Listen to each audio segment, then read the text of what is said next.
where I think he called Donna Tart a whore.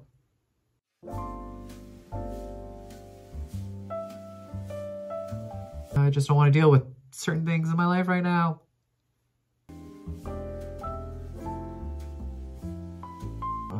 Oof, this, oh. Whew. That's the review. She gave me Puss in Boots and she delivered. She delivered the Puss in the Boots.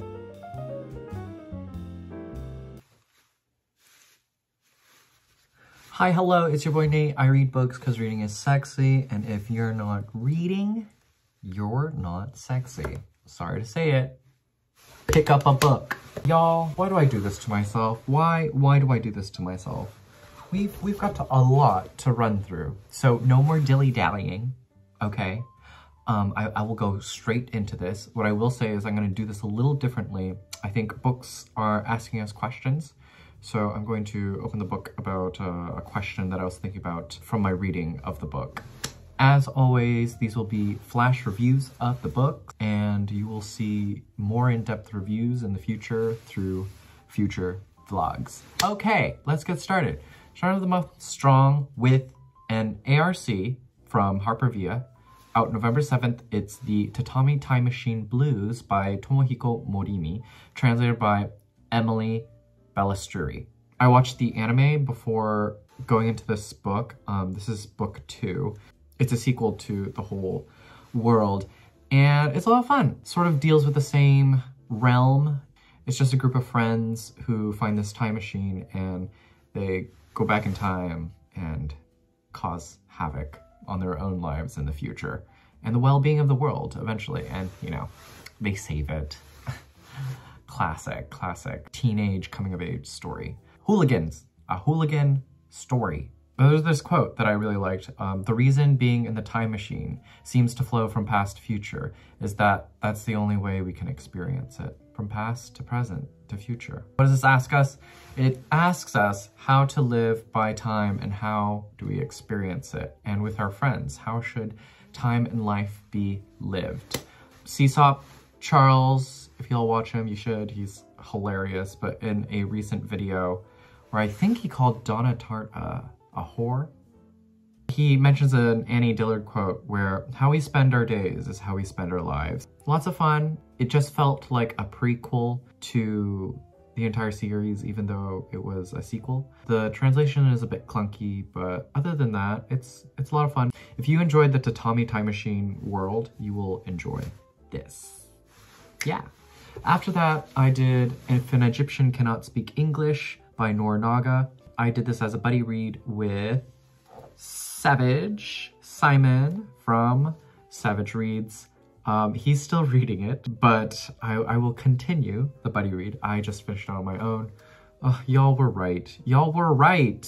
I loved this so much. Just the 3 different acts within the book and how it examines what trauma is, really puts into perspective how much work there is in writing and how many questions there are when a writer writes. The question that was asked of me was, how many ways are there to process trauma and can it ever be fully processed? How many drafts? How many questions? How many ways can we look at something and have it mean something different? And boy, oh boy, in the final act, it'll really do it to you. I think it's very smart and beautiful prose too. I think Noor Naga has a beautiful eye on the world and how she absorbs it. So yes, If an Egyptian Cannot Speak English. Simon, don't worry. I will still buddy read this with you. Can't wait to hear your thoughts.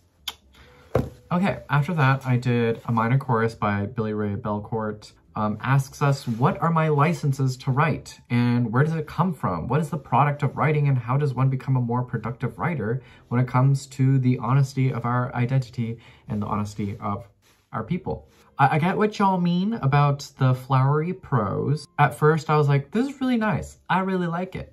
But then it sort of bogged down the rest of the writing, and the writing does lose a bit of focus, but there's just so much passion in Billy Ray Belcourt's prose that I just admire so much, and that was the driving force for me to continue reading, and I enjoyed this a lot. You know what? Will say, now that I'm realizing it, a lot of these books have been about writing. I think that's saying something about the lack of writing that I'm doing. Yeah, for anyone doing their MFA, this is the novel that you wish you were writing. Okay, next up I had an ARC of Same Bed, Different Dreams by Ed Park. This is an ARC from, did I just say ARC twice in the same sentence? I think I did. This is out by Random House, November 7th. Look out for it. It's, if you enjoy sci-fi and history and Korea and Korean history, I think you'll really get a dig out of this, except I DNF'd this. I DNF'd it at 30%. To be honest, a little too smart for me. And that's to say I'm really dumb. I think it was just overambitious. There were too many things going on, sort of rewriting and recontextualization of Korean history, as well as a sci-fi story and a lot of different things where I just lost focus on care for the characters, and he lost me. Ed Park lost me. I think it's because he's working with so many different things. It feels like it's 3 different novels at once, because it's also a big book. And yeah, I gave it 30%, and I just felt so distant from it. It definitely feels like you're reading a fever dream, and there just weren't moments where Ed Park would ground us, which I think is important. I think, as Alexander Chee says, you have to make people care. You have to, there should be reason to care. And I just did not care, sadly. Ed Park has a big brain, lots of really cool, interesting ideas, and look at Korean history. But again, I think he's juggling way too many things at once and just didn't work for me. But again, if you enjoy sci-fi, history, I think you'll really like this. Okay, then I did The Bloody Chamber by Angela Carter. This was gifted to me by Jugs Judy. Thank you, Jugs Judy. I think it's Ex Libris Alex. I'll leave their handle down below. But y'all, for spooky season, this was so good. Girl knows how to tell a story, let me tell you. She gave me Puss in Boots, and she delivered. She delivered the Puss in the Boots. And boy, oh boy, that cat has some sass, let me tell you. Just like reworkings of the stories we all know. Dracula, Puss in Boots, werewolf stories. So, so good. I think she's definitely that camp counselor who's like, let me tell you a really good story and let me embellish it. And I don't have to take out my phone and like show you pictures of like what this werewolf looked like, if that makes any sense. She asks us to leave our phones outside of conversations with friends and tell us a proper story. Embellish with details. Use your words. Have fun. And boy, oh boy, she had fun with language. It's just such fun, delicious prose, and definitely meant to be read out loud. Thank you, Jugs Judy, for sending this my way. Ugh, had a major kick out of this and definitely fulfilled spooky season needs. Yes. Okay, then I picked up The White Book by Hong Gong. I did this as a buddy read with Jaren from Jaren Reads, Botman the Little Idiot. Yeah, asks us, how do we save what or who is lost? Very quiet meditations with a coldness. We look at loss and how do we fill in the gap for that loss. This book spoke both to me and Jaren, very different matters in our life, and I think it came at the right time, though I wish I'd read it in winter, somewhere closer to winter for the colder months, because it is about the color white and the mention of snow. I think it would have just been a stronger mood read then, but this actually came at a very important time in my life, and I'm glad fiction is lending itself into my life, and life is lending itself into the fiction that I'm reading. So just love the way the world works right now in terms of my reading. And gosh, thank you, Jaren. Always such a joy reading a book with you. Okay, and then I did, oh yes, I had an ARC of Day by Michael Cunningham. This is out by Random House, November 14th. Asks us, do people really change? And if not, what stays with them? This is a pandemic book. Looks at the course of this family on the same day in different years. Cunningham's prose is just like wonderful. It's just edited to the motherfucking T that it's a nearly perfect novel, and it really makes you question, yeah, how much do people really change? It's a question that I think often comes up in my life throughout the years. It's the same question, keeps coming up. And yeah, I do always question, like, do people really change? Thinking back to the people, the friends in my hometown, and even the friends that I make now, and if they change. I think it's a tremendous piece of work. If you like Cunningham, this is not to be missed. Pretty good, if you ask me. Then I had an ARC of, oh, here it is. A physical. My work, thank you. New Directions? Yes, New Directions. I know who you is. I know who you is. By Olga Ravn. We all love her for the employees, right? Well, she was a baddie for this one. She's really real. Really real. Investigates that pitted question that always occurs to mother writers. Is it better to have the baby or the work? Does one deserve more love than the other? And she totally rips that question apart. Asks us, how much of the truth are we able to tell in honesty? How much of ourselves can we offer? And how much are we willing to indulge in? She covers shame. She covers the worst parts of ourselves, the best parts of ourselves, the funniest, and again, the most shameful parts of ourselves. And done with such raw honesty that bridges on autofiction while also being literary criticism as well. All about a baby. This is a tremendous piece of work to go into after the employees. And I commend her for that. Made me really think about like honesty and the honest self and how much of that self can we extend to reach vulnerability and to reach trust. This is a lot about motherhood. If you're into that, you'll like this. Okay. Then I had an ARC of Baumgartner by Paul Auster. This is out by Grove Atlantic, November 7th.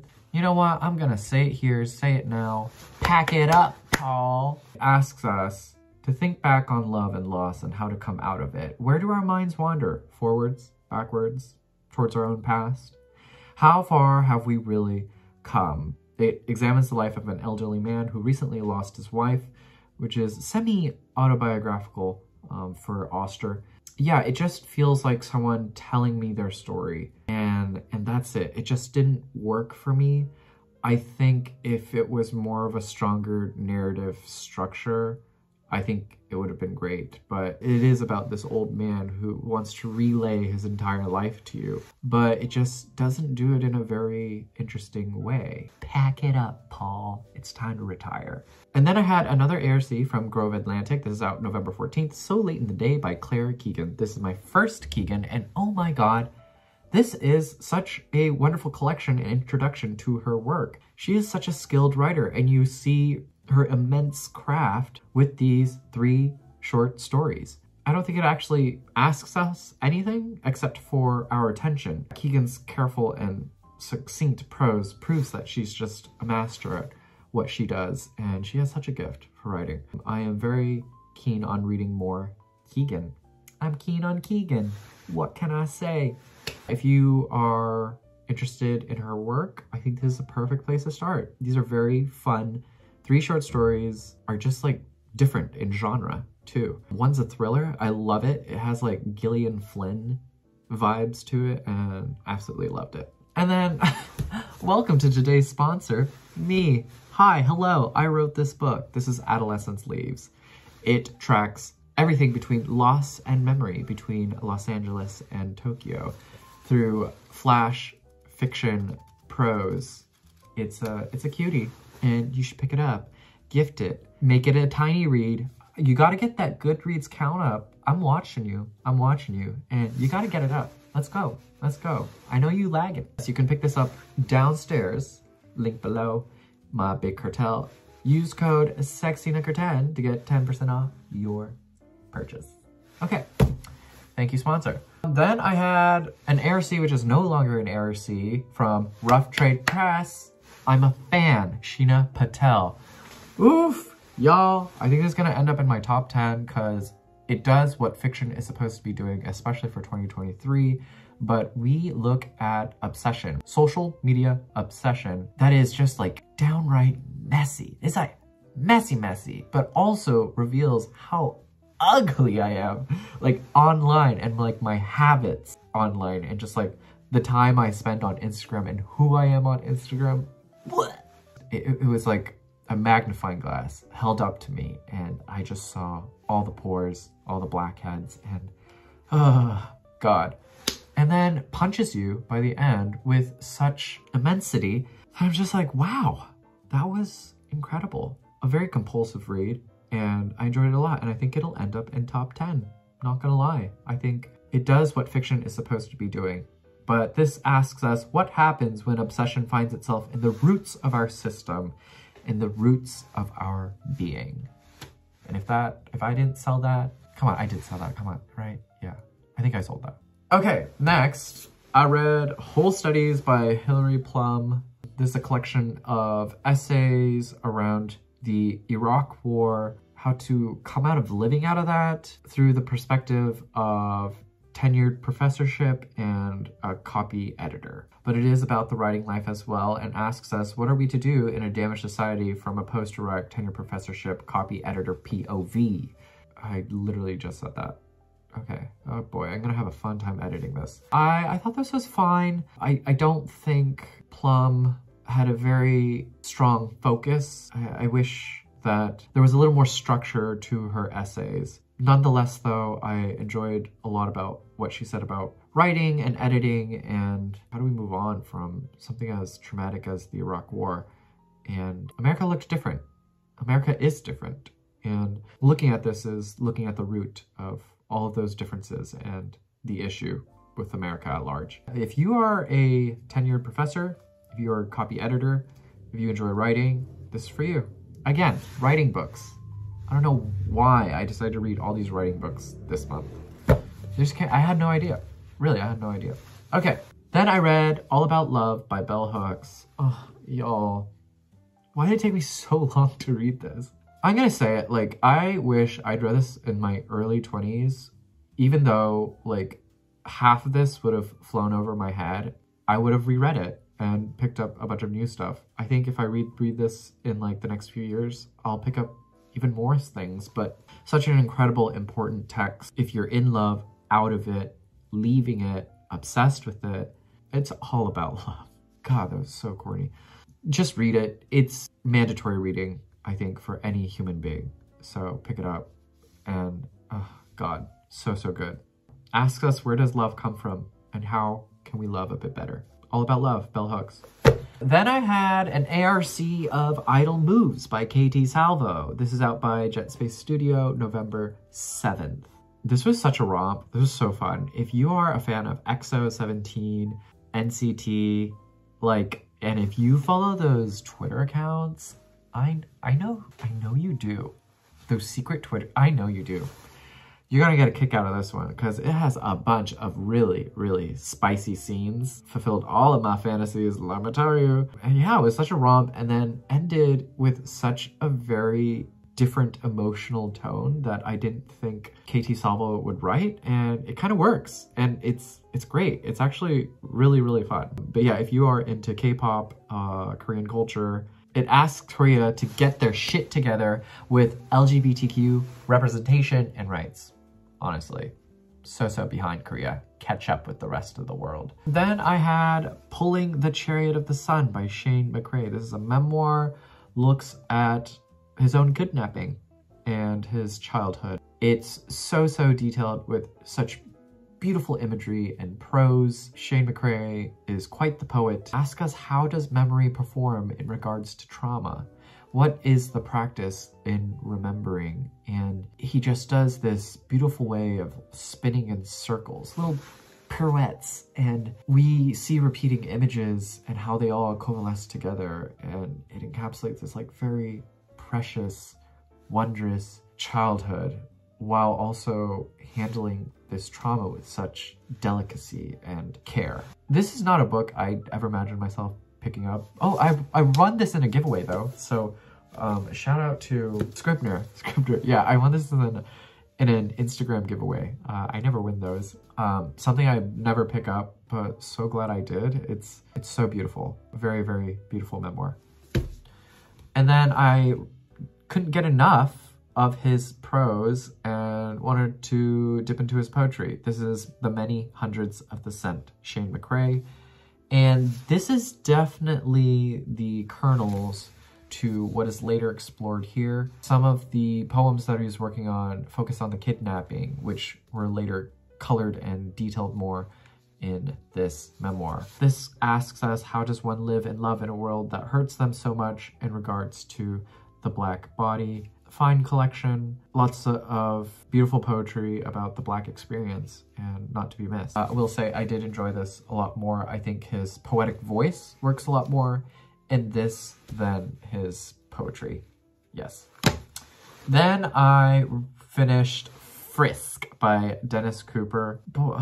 Y'all, I will tell you, I was reading this on the bus and I just got motion sickness. And I had to step off the bus and just like sit. I sat for like a good 20 minutes, just like closed my eyes.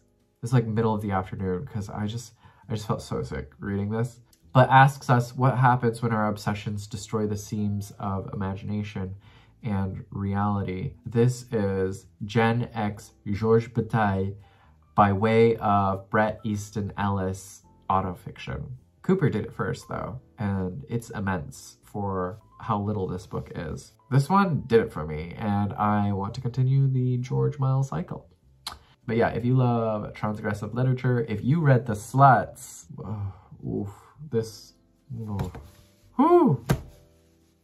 that's the review. Last book, here we go. Blueberries, Elena Savage. Buddy read this with Charlie, Grandpa's book club. Still technically doing a buddy read. We're both finishing it today and summing up our thoughts. I just wanted to put out this video and film it because this week is quite busy. Anyway, asks us, how the hell do we write in balance with capitalism and trying to make ends meet? Like, it is so hard to be a writer. Savage is unafraid to talk about money and how that affects the writing life and how much money it actually takes to, you know, sustain oneself in order to afford writing. Funny that this comes in because Kieran Reader sent me an article by Nylon about the literary it girl, and it's kind of crazy how much like privilege and money that the majority of writers have. Like, where's room for the rest of us? I was really fascinated with the writing aspects in here. This definitely feels like one of my best friends just running her mouth after one too many cold brews. And yeah, she just has a delightful language. She's incredibly funny, very smart. But the essays themselves are just so chaotic and disorganized in terms of process, which is fine, given that it just felt like a friend talking to me. And there's just a readability to it as well, with how big the font is and the spacing. It's just really easy to read. It was fine, just felt like a friend talking to me. And maybe that's what I needed, actually. Those are all the books, y'all. Boy, oh boy, did I throw the wind out of me. Quick watches? Not a lot, really. I started the month watching a bunch of the Wes Anderson shorts, which were cute. They're cute. Then I watched a bunch of like Greg Araki movies. I watched The Doom Generation, Nowhere, and Totally Fucked Up. And I want to say Totally Fucked Up was one of my faves. It's just short, very straight to the point, and done in like this fun mockumentary kind of way that also exists in the other two films that I mentioned. But yeah, he's so visually cool. The lines are so camp. So much slow dive. I love slow dive, and it spoke to me because right now I'm really angsty and emo, if anyone wanted to know. I watched a bunch of other films, but nothing like, okay, I lied. Okay, there are like a few other movies that I think are worth mentioning. Really good queer story about two unlikely people who get together, God's Own Country from 2017. Just so quietly done and beautiful. Surprised me. Then I watched the Pedro Almodovar film, Strange Way of Life, with Pedro Pascal and Ethan Hawke. That's his name, I think it is. It was great. So well done. Like, if you're gonna watch it, do it for the wine shower makeout scene. Oh God, cinema at its finest.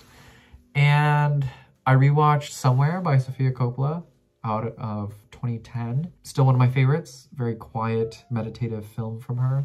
And from 1983, The Boxer's Omen, which was this like very funky kung fu movie with just really cheesy puppets. But the film is just like, there's just so much in it that it's great. It just has these like really fun practical effects that I think just, yeah, you can't make movies like that. Those movies existed within a certain period of time, and if you were to make them, like remake them now, they just wouldn't have the same effect. But yeah, if you like a cheesy 80s horror movie that isn't really scary and more fun, you'll like this. It's a lot of fun.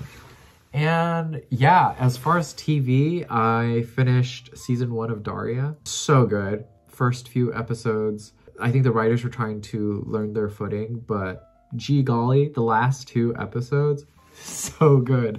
The writing is so good, and it's so smart, and actually like looks at like morality from a teenage experience that I didn't know existed for that time. Such a delight. I can't wait to watch season 2. That's it. That's a wrap. I'll be honest, I think I did so much reading because I was running away from life. I just don't want to deal with certain things in my life right now. And I think next month will be the same. November will be the same. So yay, yay. Y'all, I hope you're doing well. I hope you're getting your Goodreads count up. And yeah, thanks for being here. Oh, I do have to thank a bunch of y'all who have subscribed. We're at 1,800. I'm just like, that's kind of kooky. Can we hit 2K? Y'all, can we hit 2K by end of the year? Can we do it? But y'all, thank you. Thank you for being here. Your presence matters. And yeah, I'm always curious as to what you're reading. Let me know what you read this month. Anything special. Let me add it to my TBR. I love adding books to a never-ending TBR. One of the small joys in my life. Joyful, joyful. Let's make each other joyful. All right. On that note, be well, do good work, keep in touch.